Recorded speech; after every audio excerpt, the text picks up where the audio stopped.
Hey, for those of you that don't know me, my name is Mike Navarrete. I started trading in 2015, 2016, 2017. I was towards the end of blowing accounts. And so I'm grateful to have been, full-time in the trading space since 2017. I've had the pleasure of educating hundreds of thousands of people, maybe millions now, since the end of 2017. So I've done a lot. I've done a lot of hours on these charts, and I would say that basically everything I thought I knew about trading coming into it was totally wrong. And there's still so much that I get exposed to. So yeah, I mean, I'm super excited to give you guys some of these truths that maybe you weren't ready for. There's just a lot that you don't see coming. So, today, like I mentioned, this session is really trading truths you might not like, you might not expect, but ideally this saves you years and years and years. And you guys can go ahead and share this wherever you want, because we are live across different platforms. But the first truth that I'm going to tell you right now is the following: is you will not remember most of these. That's the first truth. I'm going to give you about 15, but you're not going to remember most of the things I'm about to tell you. You're going to forget so many lessons. And the reason I'm telling you this is because I couldn't tell you how many times I thought I learned a lesson, but I didn't. I couldn't tell you how many times I thought this is the last time this is ever going to happen to me, and then it wasn't. And it was really because I didn't write it down. I didn't journal it. I didn't document it. I didn't create an emotional connection to the mistakes that I was making. So out of everything I'm going to tell you right now, there's a good chance you're going to forget. So make sure that you not just take notes with this, but make sure you put this in front of you. Maybe have this around you. When I started trading, I remember I used to put everything on the walls around me. Do you know how people build vision boards and things like that? I would put everything, whether it was, and the funny thing is, I think I did it the wrong way, because I would put patterns and a whole bunch of setups and markups all around me and have the books and everything like that. But in reality, what I needed to remember more, it wasn't the patterns, it wasn't the accumulation, distribution, it wasn't all of the things that I started to learn. I needed to put down my most common mistakes. I needed to put down the things, the hard pills to swallow, the things that hurt the ego the most. Those were the things I probably should have put in front of me more frequently. And so just like we have trading confirmations, I do think there's trading reminders that you should probably have for yourself, whether it's on the psychology side of things, whether it's on the behavioral side of things. And so like I said, it's really, really, really normal to forget most things that we learn, and make sure, set it up so that you can remember these things. All right. So number 2, your equity curve. Your equity curve is your mirror. So your equity curve is basically the growth that you're making over time. So I'll actually, I'll draw it out for you guys. So your equity curve, let me get the little whiteboard out here. Your equity curve will look a little bit like this. So depending on what this looks like, it's going to be a reflection of you and your disciplines.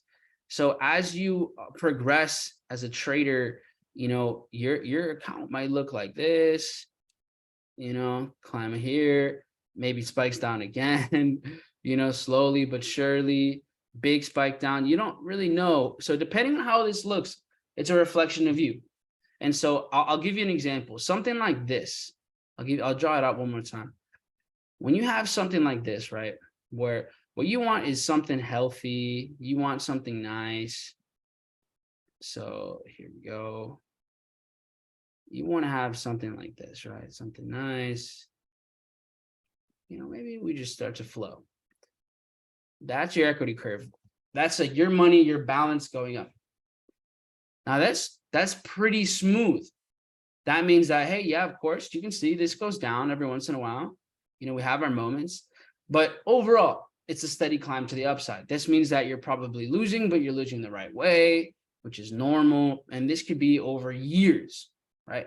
But what happens is most people, it doesn't look like that. Most people, it looks something like this. You have over leveraged wins. So your balance goes up pretty high. And then you have massive massive losses. So then you're back at negative. And then now we ego trade, we over leverage, we make mistakes. So if you have spikes, that means that usually it's from lack of discipline. It's big losses that weren't necessary. It's moments where you're breaking your trading plan.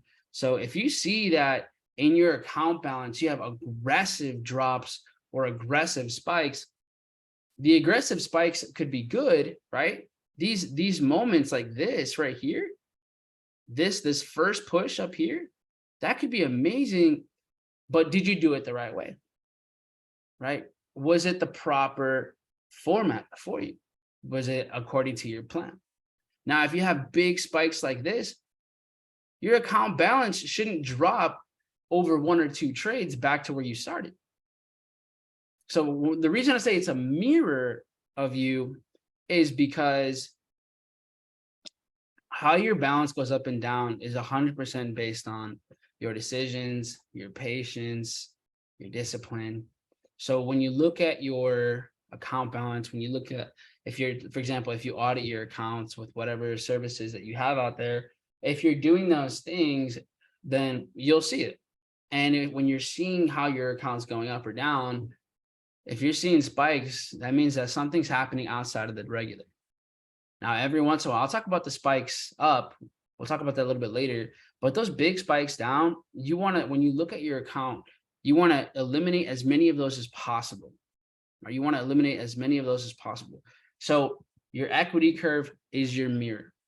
And sometimes looking in the mirror might be ugly, or you might not like what you see. If your equity curve, if you're blowing accounts, it's not because of the market. It might not even be the strategy. It might just be your ability to trade that strategy, right? It might be your obsession with money. So that's trading truth number 3, is obsession with money is rejecting money. So if you're so obsessed with making money in your trading account today, you have to make money to cover the bills. You feel like you need to make a certain amount to prove it to yourself, to prove it to somebody. Because you're so obsessed with the money is the exact reason you're not getting the money. Because what happens is when we're obsessed with the money, our attention's going to money. But why do you get money?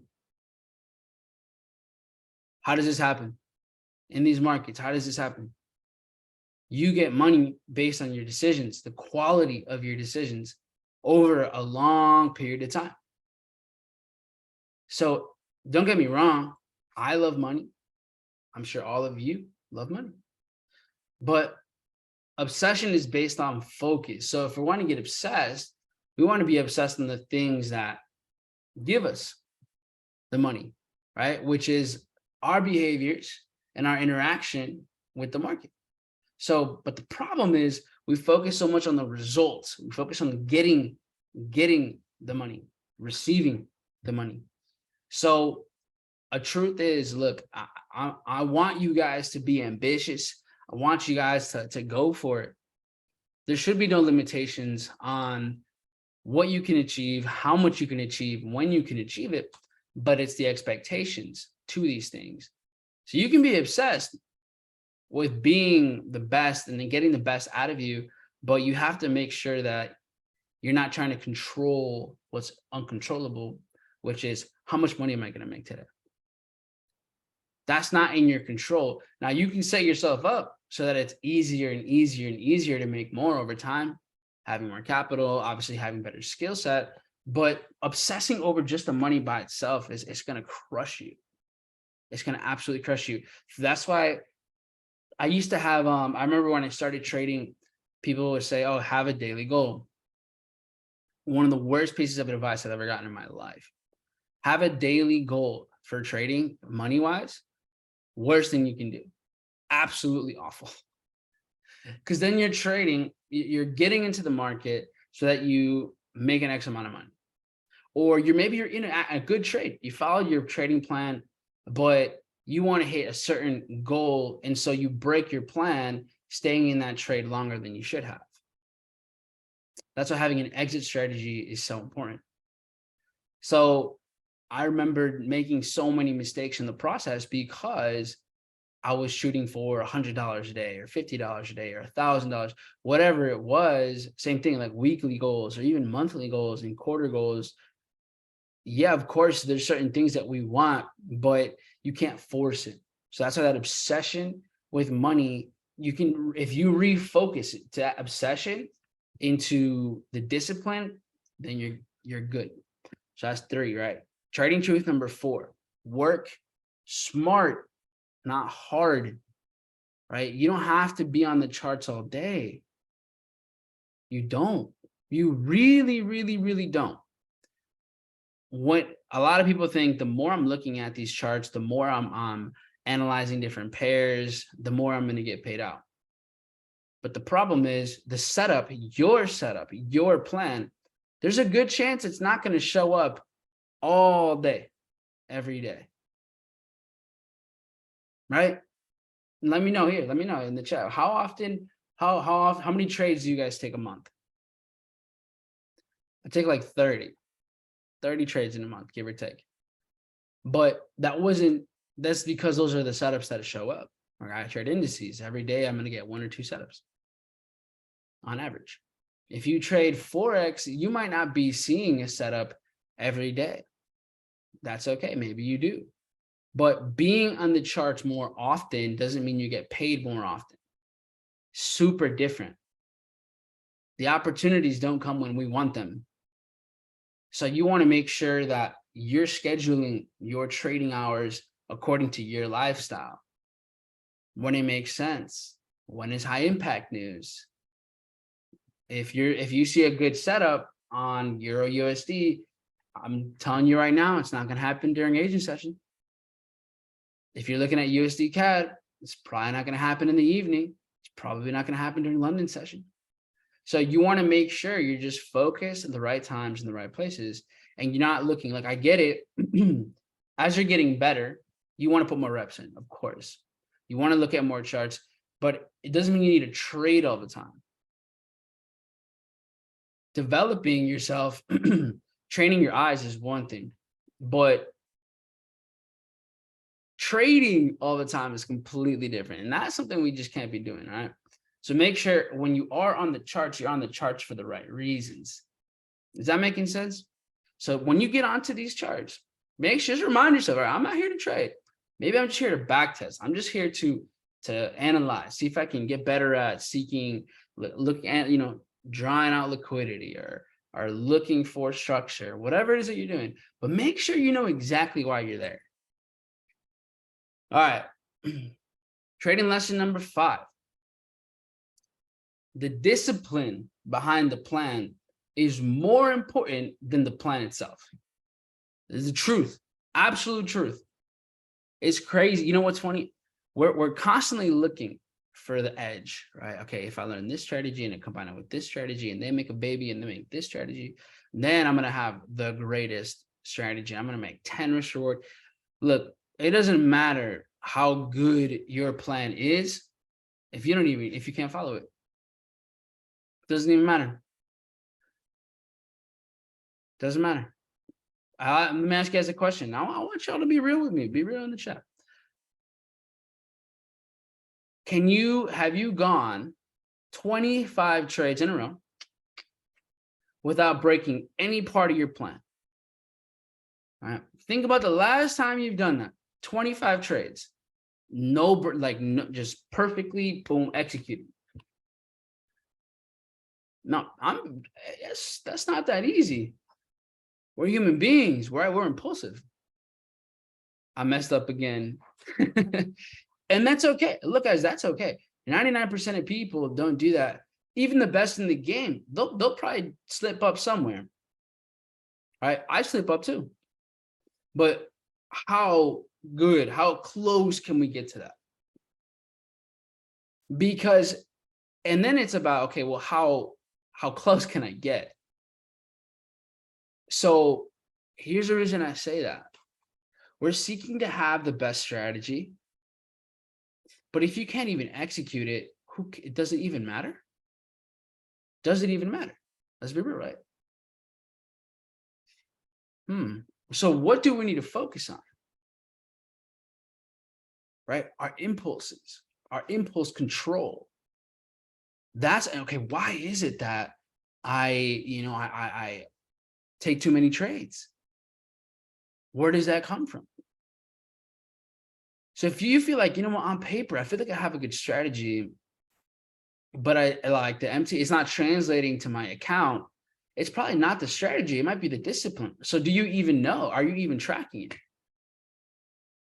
If you're not tracking it either, then we got a problem. So take a look at, take a look in the mirror, and if you're, especially if you've been trading 6 months, a year, maybe 2 years or longer, and you feel like you're not quite where you should be, it might not be your strategy anymore. It might just be the discipline to the strategy. All right. And let's reverse engineer what exact things we're breaking. All right. Awesome. So number 6, trading truth. You have to be present. You have to be present. Eliminate distractions. You know how easy it is? Like if you're trading on your computer and you have 14 tabs open and you have trading view, right? You have YouTube open, you have, some other project you're working on. Maybe you're actually at work. So you have your work stuff there too. You have, name it, right? Whatever it is that you do, whatever website you got up, you got Instagram pulled up, you got TikTok pulled up. Look, multitasking as a trader is death to your account. Absolute death. If you're waiting for your trade setup and you feel like it's going to happen sometime soon, you know what you can do in the meantime? Document the trade that you're going to take. Write down, okay, how you're feeling, what's the setup, take the screenshot. You want to slow down your process instead of being everywhere else. We're like computers, right? We're always processing things. So what we want to focus on is processing the right things, keeping our focus in place. So that's where you want to be present. I know we have a million things going on in our lives, but at the end of the day, you don't get paid based off of what you know, you get paid off of what you do. You pay yourself through what you're doing. Also, what happens is you might be, especially if you're trading indices, you might be waiting for a setup. You go do something else, you go look back, it's gone. She gone. Or you're doing so much, you're looking at so many different pairs, you forgot to set an alert, you go back to it, again, same thing. And if you know you just can't be fully present, then it might not be a time to trade. Because what would you rather do? Would you rather lose? Or would you rather just do nothing because you couldn't fully be there? So there's a lot of moments, for example, like there was a day where I couldn't fully trade last week because we just had other things going on. So cool, I just didn't trade. And that's fine. All right. Feel attacked. Hey, is for you, right? It's all love. 7. Oh, this is the one. This is one of them. High reward trades come unexpected.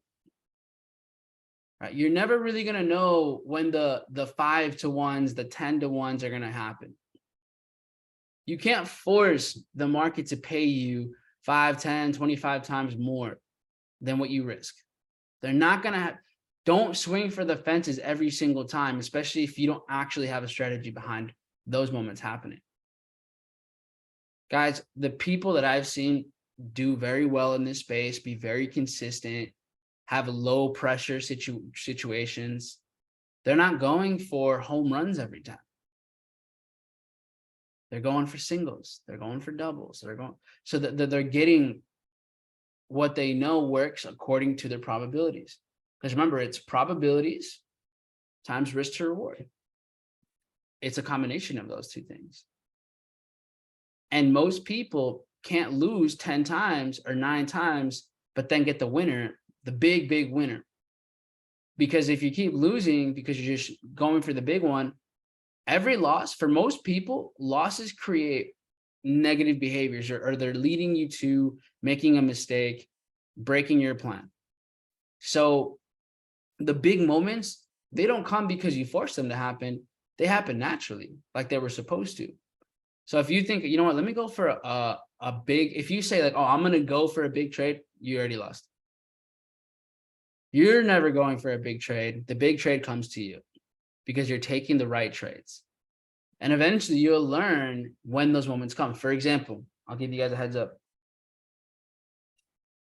FOMC trades. If FOMC is happening, yeah, there's a good chance you might get a longer reward because there's way more volatility than usual. Okay. For example,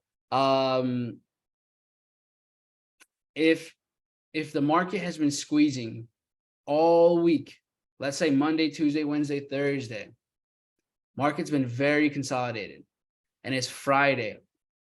Okay. And there's a good setup. Guess what? Now we have evidence, we have proof, we have some signs that this thing is about to pop. So if I'm on the right side of this trade, this can go pretty far, but it's because I have evidence, not because I want it, but because based off of experience, this thing can fly. So you want to trade off of experience, not off of desire. And so those high reward setups, they come from experience.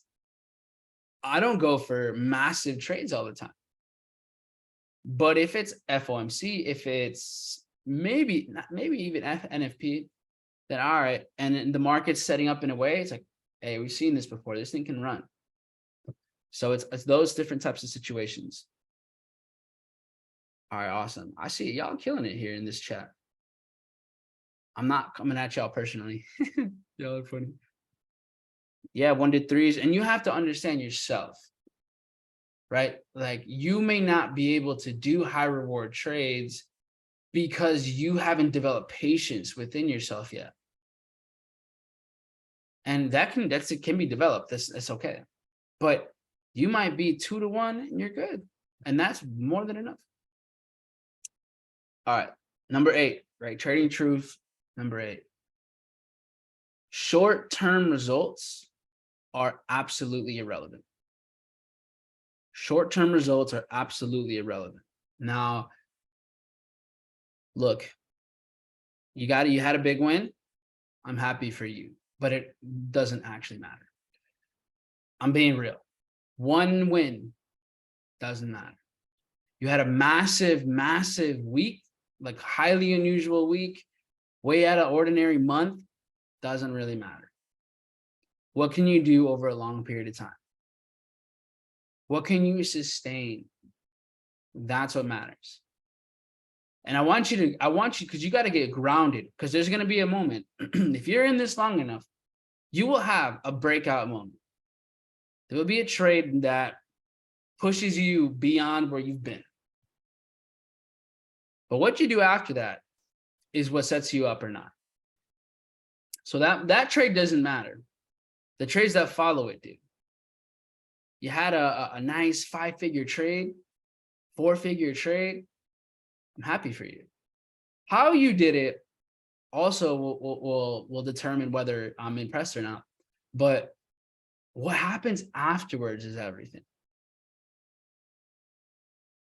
Because what happens is a really impactful, quick trade, which with good reward, what does it do? Dopamine rushes, right? It can get to your head, your ego. All of a sudden you start feeling like, start to feel like you're the shit. Also, all of a sudden you're giving advice in the chats, make a couple videos. But how long can you do that for? Is that sustainable? What does that look like?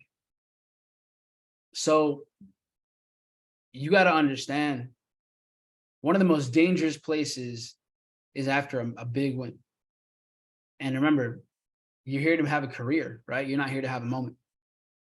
So number 9, right? Number 9, trading truth number 9. You don't need to be right.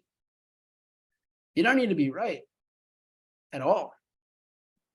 You can be wrong 75% of the time and be a profitable trader.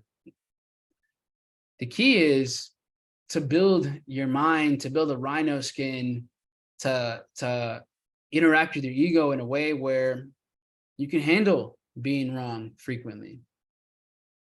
There's a good chance, there's a very good chance that you're going to be wrong more often than you're right in this game. And a part of the goal is to learn how to be wrong so that you can do the right things to be right. Trust me, this is one of the hardest things for me is just losing. Like losing the way I'm supposed to. Because remember, in your plan, in the plan that you've created, inside of it, you have room for losses. That's part of the plan, is the losses. But your losses are designed in a specific way. So that means you have to allow yourself, oh yeah, I'm going to lose like this. Because this will allow me to win like this. So if losing is kind of hard for you, because it was for me and it still kind of is sometimes, why? I reverse engineer that, dive deep into that. But this is a truth. Like you cannot, if you're used to being right about everything all the time, this part's going to be hard, but it's doable. All right.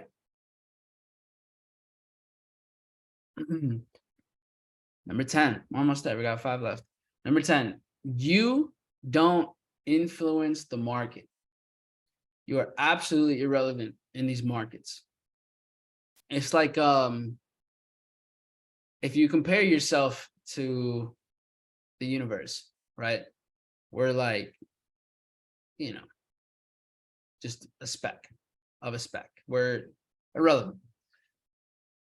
That's the same thing in the markets. We do absolutely nothing, which is great, right? We're like little minnows, but hey, we got invited to the party, which is fine.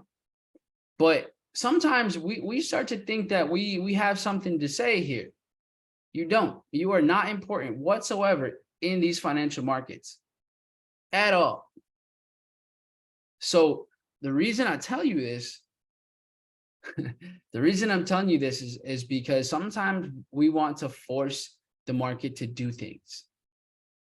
Sometimes we think we are smarter than the market. You're not. And I say that so that you can learn how to lose properly. Just got to surrender to the market. Trade your plan. If the market gives you your trade today, sick. If it doesn't, all right, do it again when the next setup comes. We're little plankton eating off the whales. I love it. That's exactly. Seva nailed it. Little plankton eating off the whales. All right, number 11. Forever. You're forever a student of the game. Always, always, always, always, always. There's more to learn. And it might not be new strategies, new technical analysis, implementations, but it might be about your own behaviors, how you interact with the market. That's a big one. How do you interact? How do you move alongside this market? That's most of it. You'll get to a point where you're like, I got my edge down pretty nice. And then eventually it's like, okay, oh, I see, like I make a mistake here. So let me look at it this way. So you're always going to be a student of the game. It doesn't always mean you have to go and look at somebody else or learn from somebody else. But what you can see is like, how do they interact with the market? How do they take losses? How do they take wins? You know, what are they doing financially? How are they budgeting? How does that have to do with my trading? Number 12, delayed gratification is essential. It's essential. It's non-negotiable. There's moments where you feel like, okay, I'm this much away from something. Okay, I'm this close to whatever, you know, finish line or whatever objective you might have.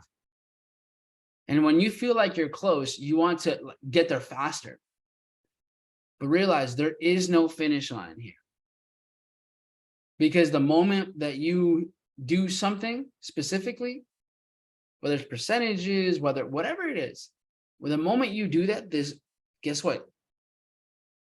You're still probably going to trade the next day or the next week.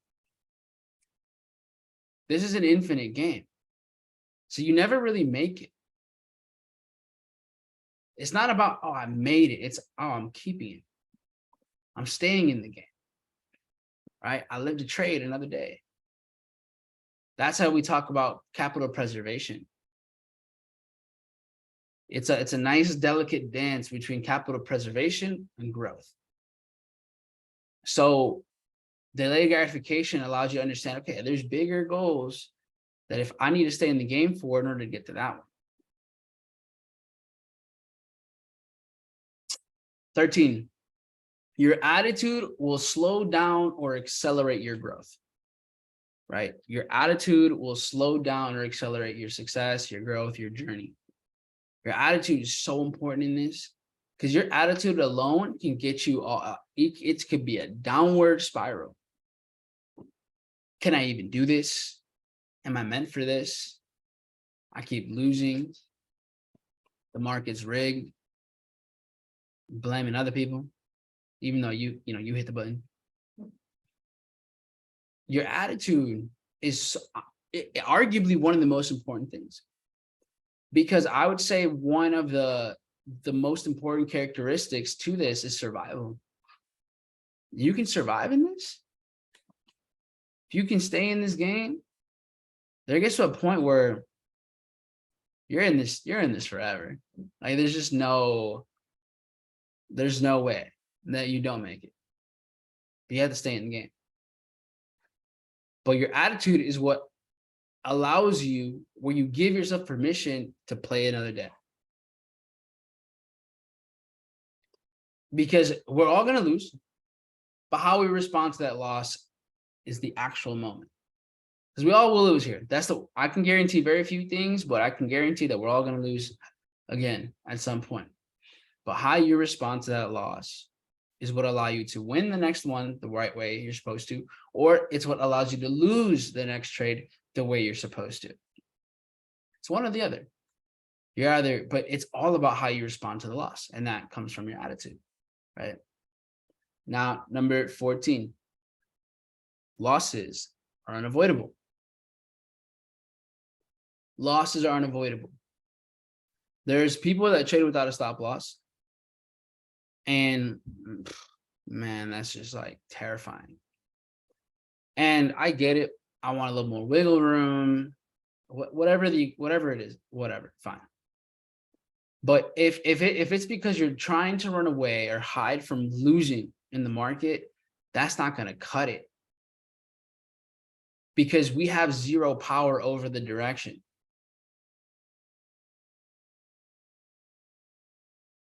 At some point, I've seen the market go past a specific price and not come back for 5, 6, 7 years. I've seen it. I saw it happen. I remember I took a sell on US 30 in 2020. March 2020, took a sell in US 30 days before COVID crashes. Got stopped out, break even. I was like, all right, price comes back here, I'm in, and then we're gonna short this because this got crazy imbalances. Didn't come back. It just melted for years. And it finally came back sometime last year. So if you think you're gonna avoid a loss, imagine I would have been in a buy and I'm like, hey, it'll come back. That account's gone. It's obliterated. So losses are unavoidable. So if losses are unavoidable, what is avoidable? The way you approach it, right? Not marrying the trade, not marrying your bias, right? You can be wrong, and that's okay. And then the last one, number 15, trading truth. Trading is your business. You must treat trading as your business. This is real. This is your business. You have hours where you're clocking in. You are a business operator here. Right? You're not just a business owner. You're a business operator. And a business operator knows every detail to their business. You play the CEO in this business, right? You are head of HR in your business, right? You are your own psychologist in this business. You're your own accountant in this business. You must know the balance of your accounts, what your risk thresholds are, what time are you clocking in every day, what are you budgeting, right? What is your emergency fund look like? How much capital do you need to have in order to make a specific amount of money on average? You need to know all these things, right? What's your inventory like? Which means, what are you trading? What are your resources? What are your tools? Do you know all these things? In certain seasons in your business, right? How do you stay in business? How do you stay in business, right? You need to have money to pay the bills. You need to have inventory.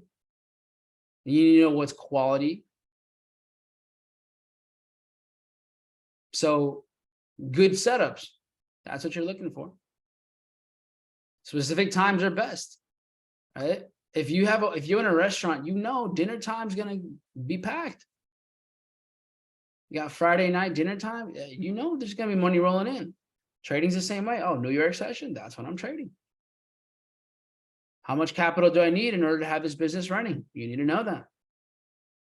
How much of an emergency fund do I need to have so that if business doesn't go well this month, I'm still okay? How long can I go without business going well? Right? Your environment. Are you in a good location to do business? What's your trading environment look like? Trading is a business, guys. There's a lot that goes into this. You want to make sure you have every facet of this established. Do you have a business plan? What's your trading plan? What's your withdrawal plan? Are you ready for that? What's your strategy? So, guys, like I said, you're going to forget most of this. By tomorrow, you won't remember basically everything that I said. But you can set reminders for yourself. You can put it on your wall in front of you. You can have a little note, a little sticky note, a little note card. Maybe you have it in your notes. But these are some things that are like, these are just truth. These are just real. This is how things go. Now, these are just some of them. But I wanted to share this with you guys so that you have something to take home with you. So you can just be reminded. Because that's the thing. It's not about what you learned today. It's about what you remember. It's about what you remember. Because everything I just told you, guess what? I forget some of these too sometimes. So I have to go back and I have to read them. I have to remember them. So anyways, guys, much love to all of you. I hope you use this. And the recording will be available on my YouTube here probably tonight or tomorrow. But much love to y'all. And I'll be live again. And look, guys, if you are in Chicago, LA, Phoenix, Dallas, or Miami, we're hosting live analysis sessions all over, right? So if you're there, go to my profile and you'll see how you can do live in person. We can do this together. So if you guys are there, go to my profile, go make sure you're at the end of August and early September. We'll be in Chicago, Cali, Phoenix, Dallas, and Miami. Pull up. Much love to y'all. I'll see y'all there.